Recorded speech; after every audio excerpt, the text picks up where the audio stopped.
Hey there, everybody, and welcome back to another great episode of TCG News. So, I have a really quick update. So for the big project that I'm currently working on right now, it's does anybody know what a roguelike kind of game is? Examples would be like Dungeon Crawl, Stone Soup, or Rogue Legacy, or let's see, what else is there? There's so many of them. Dungeons of Dreadmore. Binding of Isaac, Faster Than Light, or FTL.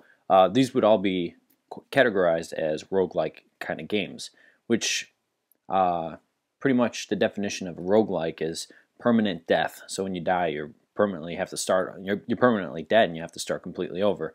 Random dungeons, random items, random monsters. Everything in there is random. So every time you start a new game, you get a new breath of fresh air because nothing really ever stays the same.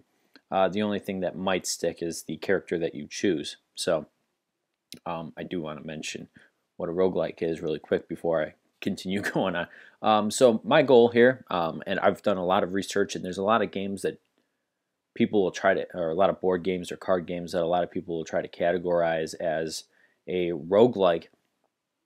My goal here is to make a definite roguelike kind of board game / card game. It's mostly card game. Everything in the game is going to be cards. So that's my goal. I love roguelike games just because it is so random. Nothing ever stays the same. And again, it's that permadeath, which really, it's tough. It's supposed to be tough. It's supposed to make you think. So the next time you play, you're like, all right, you know what? I know the dungeon's going to be a little different, and I know the random of the items and everything's going to change me up, but I want to go again. And I want to give everybody that feel like I want to go again. So without further ado, I'm going to stop yapping around. So pretty much what I have here are what I'm calling dungeon tiles, which are going to be square cards. And each one of these square cards, you'll be taking your hero that you choose. Not sure how many I'm going to do yet, but I'll show you guys some of those. But you'll be taking your hero that you choose, and you'll be kind of navigating them along these dungeon cards, or dungeon tiles as I'm calling them. You have the choice of taking different paths to different tunnels, and every single one of them is going to have, probably, well, not every single one of them. I think I got a couple that are, nothing really happens, but each one of them is almost going to have an event, which that question mark means. So an event will happen, maybe a trap, or maybe you'll find an item, or maybe it's a random ambush encounter or something crazy. And then you'll also find other items like, all right, I'll traverse over here to this treasure chest, or maybe this one's completely blocked off, so I'm going to have to go backwards. An event's going to happen, but at least I know I'm going to get an item out of this. Or that one, or this one, where if I go on to this icon, I draw a monster card, and a monster will attack me, and you have to try to fight off these monsters. So you got all sorts of different kind of situations here, and of course, you can't just have a dungeon without water, so I also added water into the game, so that takes up a couple of your move turns. A lot of cool stuff. You got these fire traps that'll happen where if you go through them, you're going to lose 1 life, but it's your choice. So this place, hey, you know what, I can either go up or down, but no matter what, I'm going to have to go through that fire. So do I want to go backwards and try to find a different way? It's up to you. So a lot of different decisions that you make, but again, these are all drawn at random, and you really don't know what you're kind of getting yourself into until you start playing. So where you start is right here, coming down the downstairs, and then you pick one of 3 ways. The goal of each floor is to find these stairs that go down into the next floor. And the goal of the entire game, which I think what I'm calling right now, is the Quest of the Lost Pixel. So I love pixel art, I love 8-bit art, I love this kind of this feel of 16-bit, 8-bit kind of stuff. So that's kind of the direction I'm going with this. And then just to kind of give you guys an idea of what some of the cards will look like. So these are some of the monsters. Everything is here subject to change though, as far as like stats and powers and whatnot, just because I'm still working out kinks. But it's pretty cool, and I've got 1 hero done so far. I mean, for the most part, I still got to kind of play test some of these starting decks, but you're gonna have stats like strength and dexterity and intelligence, and then you've got your armor class, which you'll roll for, and then speed, which is how many spaces you can move a turn. So the wizard, though he's very powerful in intelligence, he's not very, he can only move so fast. He's an old guy, so he can only move 2 spaces at once. And then it tells you, what the hand size is, what he's proficient with, and then it will tell you what your starting deck will be. And maybe something over here. I'm not sure yet. He does ranged combat. It doesn't mean that he uses a bow and arrow, but he can shoot fireballs, I guess you can say. But yeah, that's pretty much what I got. And I'll show you just a couple of the weapons, just because I like the weapons so far. And each one of these different classes of your heroes and your monsters and stuff, each one of them have like a different color, so it's easy to spot what is what. But there we go. So that's the game Quest for the Lost Pixel. Let me know what you guys think down in the description or down in the comment section down below. I'm really excited for this. I don't know if you guys have the same kind of feel, but I really am liking what's going on so far. Just trying to figure out exactly the direction I kind of want to go, but working out some kinks for sure. Other than that, let's kind of go on with your guys' stuff. So I want to give a shout out to Gundy here.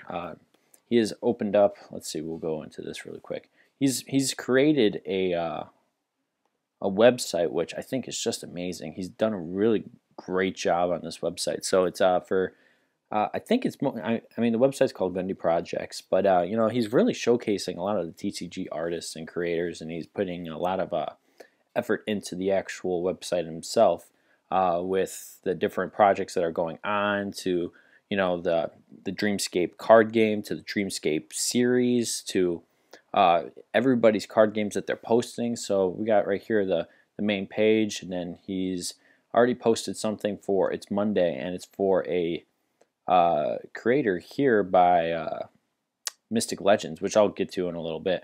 But really awesome. I'm really cool and excited. And then he's talking about the DreamScape series, which is awesome, about who's going to be in there. And then, of course, DreamScape Second Wave is already out, so you guys can check out the link down below and get yourself some. And then he's got some stuff about his game. So really awesome website. I'm really excited to see where this goes. But I know he's talking about a top TCG artist or creator of the month and other things like that. So definitely check out Gundy's projects on YouTube. I think he's doing a really awesome job, and I'll have a link to his website down in the description below as well. So moving on to Mystic Legends TCG. So what they got going on here is, I mean, for the most part, it's just kind of a still image, but they're talking about their card game. I think it's really cool. I like the little icons down at the bottom of all the cards. I think this is really really awesome. So I can't wait to see more and some more in-depth cards to Mystic Legends TCG. Next we have Mr. Sania. He's got kind of a blurrier video, but he's doing some booster pack openings of his own cards, which is great to see him coming back and getting back into TCGs. So definitely take a look at Mr. Sania's stuff. Here we got Rumblebond TCG. God, I love this stuff. Granted, a lot of his stuff is like kind of altered throughout the weeks, but this is probably my favorite design that I've got, that he's got here so far. I've never seen a design like this, and I love it. I love the way the stats are all placed out there. I love where the name's at. I love the art. He does a great job at just drawing. I mean, it's so cartoony and so like filled with life. It's awesome. I don't know. Roman, you just keep doing it. You just keep doing what you're doing. Next, we got Hero 1530. So he's actually back too. I'm pretty excited. Don't mind this curse word. That's a bad word. Don't say that, children. Whoops. My wizard wanted to make an appearance. But I really like his artwork here as well. Basic layout, basic lined work. That's the same way I started. So, I mean, there's nothing wrong with any of this. So, really cool. Next, we have Creature Universe TCG, Meat Boy, and Rhino. That's a mouthful. I actually like this a lot. Here's the reason being. I have never ever seen a card game like this. It's completely, they're big cards, they're all horizontal, and his booster packs are in not just a small little mail envelope, but in one of those long envelopes. It's crazy. This is awesome stuff though. I am super excited to see what else. I love the artwork, I love the color. I can't express to you guys the amount of times I have to say I love the color, but golly, I love that color. Alright. And last but not least, we've got Ores of TCG. This one's really cool. Now, he doesn't really showcase too much of this per se. He might in a couple of his other videos, but from just this image alone, I freaking love this art.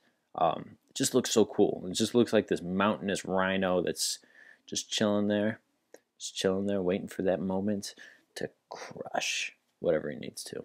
But that's it. Shout out to Nick at Home Brewery Gaming. Again, if you guys haven't heard about the DreamScape series, definitely look into that. See if you can support it in any way, whether it be voice acting or maybe whatever else that you might want to help out. Just get a hold of Nick. I'll have his email and everything like that down below. But great stuff. I cannot wait. He posted a video, and at the end of the video, it just, oh man, it gives me goosebumps just thinking about it. I cannot wait to see how this project turns out. Again, shout out to Gundy. I think he's doing an amazing job in keeping the community alive as well. And oh, and lastly, Gundy asked me earlier today, and he'll probably post it on the his website later. So set 3, I'm not going to get too much into any of that for DreamScape, but for set 3, I am accepting art, but it's set 3 will not happen until probably after the first of the year, just due to this new project that I'm working on. I'm really trying to, do the best I can to make this project happen, because I am so in love with pixel art and so in love with roguelikes, and making that a card/board game. That's definitely where my heart is right now. So if you guys have any questions or comments or concerns, please post it down below. Let me know what you guys think about my game. Let me know what you guys think about Gundy or Homebrewery Gaming or any of you guys' own games. If you guys have a TCG and I haven't seen it or reviewed it yet, I apologize, but just throw down a comment down below and I'll definitely take a look at it, hopefully comment and bring it onto this channel. Other than that, you guys have a great rest of your week, and I will catch you later.